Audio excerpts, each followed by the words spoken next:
SSC exam 2023 में आप लोगों का फिर से स्वागत है। पीवाईक्यू दरोगा तथा बिहार एसएससी सीजीएल स्पेशल या किसी भी जो वनडे एग्ज़ाम होता है इसके लिए बहुत ही इंपॉर्टेंट क्वेश्चन रहने वाला है। तो आप लोग प्लीज़ इस वीडियो को ध्यान से देखिए, अगर अच्छा लगे तो शेयर भी कीजिएगा कि ज़्यादा से ज़्यादा बेनिफिट हो सके। तो स्टार्ट करते हैं। पहला क्वेश्चन है, ज़्यादा समय न लेंगे क्योंकि लॉन्ग सेशन हो सकता है, तो पैसेज बना के रखिएगा थोड़ा सा, क्योंकि जीके इसमें क्या कि आपको history, geography, economics, polity and science सभी का कलेक्शन है, तो पैसेज बना कर रखिए तो मज़ा आएगा। निम्नलिखित में से किस अधिनियम ने भारतीय संघीय शासन की व्यवस्था दी थी? तो भारत सरकार अधिनियम 1935 में ये कहा गया था कि भारत को संघीय शासन व्यवस्था दे दिया जाए। अगला क्वेश्चन है, 1935 के अधिनियम के द्वारा स्थापित संघ के अधिवेशन शक्ति को क्या कहा गया था? किसको दी गई थी? तो ये शक्ति गवर्नर जनरल को दी गई थी। जो 1935 में जो संशोधन होता है तो शक्ति तो मिला भारत सरकार अधिनियम में से संघीय शासन व्यवस्था में, लेकिन किसको मिला था कि आप इस पावर सुधार सकते हैं? तो गवर्नर जनरल को। भारत सरकार अधिनियम 1935 के तहत प्रस्तावित संघीय प्रणाली थी, कैसी थी? तो भारत का एक संघीय प्रणाली थी। पहला क्वेश्चन से नहीं भी जान रहे थे तो पहला क्वेश्चन से मार सकते थे। निम्नलिखित में से कौन सा एक शासन अधिनियम 1935 में स्वीकार किया गया था? महत्वपूर्ण अस्थायी अवयव नहीं था। तो देखिए, स्वीकार हुआ लेकिन महत्वपूर्ण अस्थायी अवयव नहीं था। तो देश का लिखित संविधान। देखिए, देश का लिखित संविधान जो आया था, जो कैबिनेट मिशन जब स्टार्ट हुआ था तब आया था महत्वपूर्ण रूप से 1946 में। आप लोग स्टॉप करके ऑप्शन सभी ऑप्शन को देख सकते हैं। 1935 का गवर्नर ऑफ इंडिया क्यों महत्वपूर्ण है? क्योंकि इसी से बहुत सारे रूल को लिया गया है। जो भारतीय संविधान जो प्रेजेंट में है, भारतीय संविधान का प्रमुख स्रोत के रूप में उभरा था 1935। निम्नलिखित में से किस अधिनियम का फलस्वरूप बर्मा भारत से अलग हुआ था? देखिए, म्यांमार को ही बर्मा पहले कहा जाता था, यह भी भारत का ही हिस्सा था लेकिन अब अलग सेपरेट हो चुका है। तो यह किस एक्ट से हुआ? तो government of India act 1935। Bharat के लिए संविधान की रचना हेतु संविधान सभा का विचार सर्वप्रथम किसने प्रस्तुत किए थे? तो किस पार्टी के द्वारा? तो स्वराज पार्टी के द्वारा 1934 में। और उन व्यक्ति का नाम क्या था? तो एम.एन. रॉय। स्वतंत्रता से पहले सबसे पहले विचार रखे थे कि भारत में एक संविधान होना चाहिए। एक निर्वाचित संविधान सभा द्वारा भारत के संविधान का निर्माण करने का प्रस्ताव किस मिशन के तहत दिया गया था? तो क्रिप्स मिशन 1942।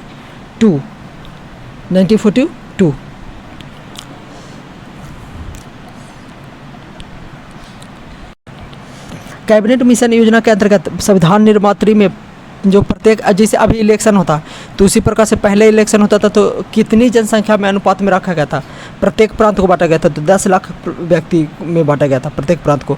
गर्त, अब हिस्ट्री का क्वेश्चन आ गया है। गर्त आवास के साक्ष्य कहाँ से प्राप्त हुए थे? तो वह हुए थे कहाँ से? बुर्ज होम से। गर्त आवास का साक्ष्य कहाँ से प्राप्त हुआ? तो बुर्ज होम से।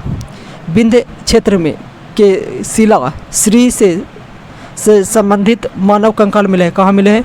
तो लोहंगिया लेखिया से। ये क्वेश्चन प्राचीन इतिहास का ये क्वेश्चन है।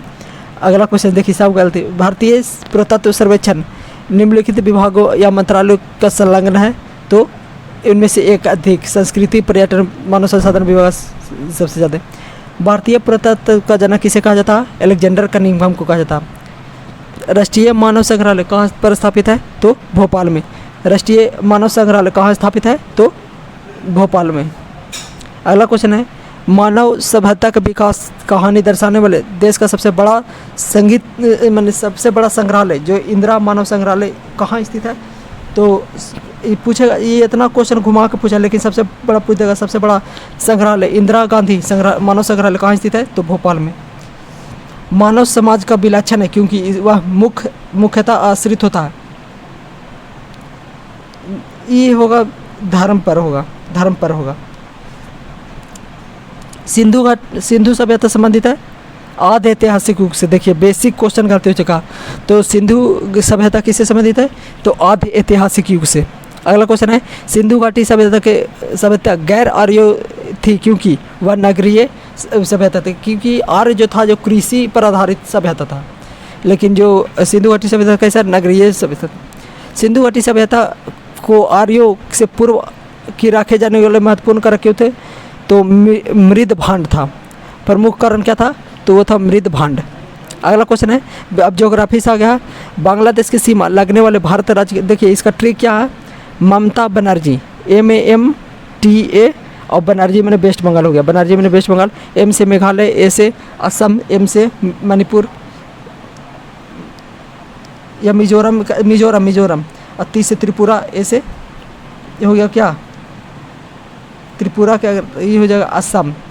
ये दो का ए है, दो ए है, एक से M से मेघालय हो गया, एक से MAMTA और बनर्जी, M से मेघालय, A से असम, M से मणिपुर या मिजोरम, दो मिजोरम भी, और T से त्रिपुरा, A से अरुणाचल प्रदेश तो नहीं टच होता है, ये तो A से कुछ हो जाएगा, ए से मतलब कि असम 2 बार जो टच होता है ना वही है असम, मतलब कि पूछेगा कि 2 बार कौन टच होता है बांग्लादेश, मैंने बांग्लादेश से, तो असम 2 बार टच होता है, और बनर्जी से वेस्ट बंगाल। अगला क्वेश्चन है, भारतीय राज्य की सीमा भूटान से नहीं मिलती है, तो देखिए भूटान के जो सीमा मिलती है, जो असम, मिस्टेक हो गया था, असम, अरुणाचल प्रदेश और वेस्ट बंगाल और सिक्किम, 4 राज्य से लगता है, असम, अरुणाचल प्रदेश, वेस्ट बंगाल और सिक्किम। याद रखिएगा, आपसे गलती नहीं होना चाहिए। तो किससे नहीं लगता, तो मेघालय से नहीं लगता। देखिए फिर अगला क्वेश्चन, निम्नलिखित में कौन सा राज्य भारतीय सीमा भूटान के सीमा से नहीं लगती है, तो बिहार नहीं लगते, क्योंकि 4 ही स्टेट बनाता है। फिर से लिख लीजिए, असम, अरुणाचल प्रदेश, वेस्ट बंगाल और सिक्किम, 4 स्टेट। अगला क्वेश्चन है, निम्नलिखित में कौन सा राज्य अधिकतम सीमा म्यांमार से स्पर्श करती है, तो अरुणाचल प्रदेश। निम्नलिखित में से किस राज्य की सीमा म्यांमार से उभयनिष्ठ है, तो देखिए अरुणाचल प्रदेश ऐसे है लास्ट में, और इधर म्यांमार, तो इधर अरुणाचल प्रदेश हो गया, फिर हो गया नागालैंड हो गया, फिर मिजोरम हो गया, फिर मणिपुर हो गया, तो इधर ना बाउंड्री बनाता, तो असम नहीं टच करता है। भारत निम्नलिखित में किस राज्यों का समूह कौन सा पाकिस्तान से सीमा बनाता है, तो पाकिस्तान से सीमा जो बनाता है इधर वाला पार्ट बनाता है, क्योंकि इधर से ऐसे गया भारत का मैप है ऐसे, तो यहाँ पर जो गुजरात हो गया पार्ट, राजस्थान पार्ट हो गया, जम्मू कश्मीर, पंजाब। नेपाल किसका पड़ोसी युग्म है, तो सिक्किम और बिहार का, और उत्तर प्रदेश का भी, और ऐसे तो 7 राज्य शेयर करते हैं, यूपी, उत्तराखंड, हिमाचल प्रदेश। निम्नलिखित में किस देश से साथ भारत की सबसे लंबी सीमा स्थलीय है, तो बांग्लादेश के साथ। भारत और पाकिस्तान के बीच की रेखा क्या कहलाता है, रेड क्लिफ रेखा कहलाता है। डुरांड लाइन किसके सीमा के बीच है, तो भारत और अफगानिस्तान के बीच की सीमा को हम कहते हैं डुरांड लाइन। महासागर में डूबी हुई वस्तुओं को जानने के लिए किस यंत्र का प्रयोग किया जाता है, तो सोनार। अगर अच्छा लग रहा हो मेरी मेहनत तो थोड़ा सा सपोर्ट कीजिए कि इस चैनल पर ज़्यादा से ज़्यादा पढ़ाई करने वाला कैंडिडेट आए, और मेरे ज़्यादा वीडियो को शेयर कीजिए तो अच्छा लगेगा हमें भी। सोनार से हम किससे प्रयोग करते हैं, तो प्रसर्व तरंगों का उपयोग करके हम वस्तु, गहराई में छुपे वस्तु को इस पता करते हैं। तो ध्वनि की तीव्रता मापने वाले यंत्र को क्या कहते हैं, ऑडियोमीटर। एनोमीटर किससे संबंधित है, तो पवन वेग को जो मापता है उसे क्या कहते हैं, एनोमीटर। वायु की गति किसके द्वारा नापी जाती है, तो एनेमोमीटर के द्वारा। वायु की गति किसके द्वारा, तो एनेमोमीटर के द्वारा। विद्युत धारा किसके उपयोगी उपकरण है, तो एमीटर। पायरोमीटर किसे मापता है, तो उच्च तापमान को मापता है। निम्नलिखित में से किस संयंत्र के द्वारा अधिक उच्च तापमान को मापने में मदद मिलता है, तो पायरोमीटर। किसका मिलता है, पायरोमीटर। थोड़ा सा लंबा ड्यूरेशन है इसलिए हम थोड़ा सा जल्दी क्वेश्चन को देख रहे हैं, तो आप लोग स्टॉप करके पढ़ सकते हैं। निम्नलिखित में किस तापमापी का उपयोग पायरोमीटर का प्रयोग किया जाता है। देखिए पायरोमीटर होता है जो बहुत ज़्यादा तापमान को मापता है, तो सूर्य से निकलने वाली किरणें जो टेम्परेचर है जो बहुत हाई होता है, इसलिए उसका प्रयोग करता था। विकिरण तापमापी। वह थर्मामीटर जो 2000 डिग्री से ऊपर मापे, जैसे सूर्य के जो बाहर जो कोर जिसको कोरोना कहते हैं उसका टेम्परेचर होता है 6000 डिग्री सेल्सियस, तो 2000 से ऊपर मापने वाले को क्या कहेंगे, पूर्ण विकिरण पायरोमीटर। यदि एक दी हुई समयावधि में कीमतें तथा मौद्रिक आय दोनों दोगुनी हो जाए तो वास्तविक आय क्या होगी, तो अपरिवर्तित रहेगी। क्या होगी, अपरिवर्तित रहेगी। अगला क्वेश्चन है, सैद्धांतिक रूप से आर्थिक विकास की कल्पना की जाती है, तो इनमें से एक को साधारण ध्यान में नहीं रखा जाता। तो देखिए प्रति व्यक्ति आय तो बहुत ज़रूरी है, सकल घरेलू उत्पाद मैंने जो अपना से रिलेटेड है उस महत्वपूर्ण है, लेकिन हम विश्व बैंक से लेके क्या फ़ायदा हमको, और लॉस होगा कि हम कर्जा ले रहे हैं। यह विचार कि भविष्य में भारतीय नियोजन में वस्तुओं से अधिक ध्यान व्यक्तियों पर देना चाहिए नियोजन में, तो किसने कहा? अमर्त्य सेन ने। हिंदू वृद्धि दर किससे संबंधित है? तो राष्ट्रीय आय से। हिंदू वृद्धि दर का संबंध किससे है?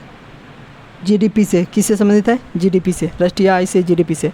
यदि पृथ्वी पर पाई जाने वाली वनस्पति समाप्त हो जाए तो किसकी गैस की कमी हो जाए? तो ऑक्सीजन हमें नहीं मिलेगा। फिर निम्नलिखित में से कौन सा पेड़ का कार्य नहीं है? तो प्रदूषण का फैलाना पेड़ का काम नहीं होता है, मानव का काम है ये सब प्रदूषण को फैलाना। पर्यावरण अपकर्ष से अभिप्राय है पर्यावरण के गुणों का पूर्ण निम्नीकरण करना, परिवर्तन लाना, परिस्थितिकी में असंतुलन पैदा करना। अपक्षय का विचार संबंधित है, तो जो चट्टान में सूक्ष्म कण जो विभक्त होते हैं, चट्टान जो टूट कर मिट्टी बन जाता है, तो वही क्या कहलाता है? अपक्षय कहलाता है। अपर्दन है जो जमा हो जाता है एक जगह और दूसरा फॉर्म में चेंज हो जाता है। निम्नलिखित में से किसी एक कार्य में पर्यावरण सुरक्षा नहीं है, तो गरीबी कम करना पर्यावरण सुरक्षा से संबंधित नहीं है। तो आपको ये कैसा लगा? अगर अच्छा लगे तो मेरे चैनल को सपोर्ट कीजिए। धन्यवाद।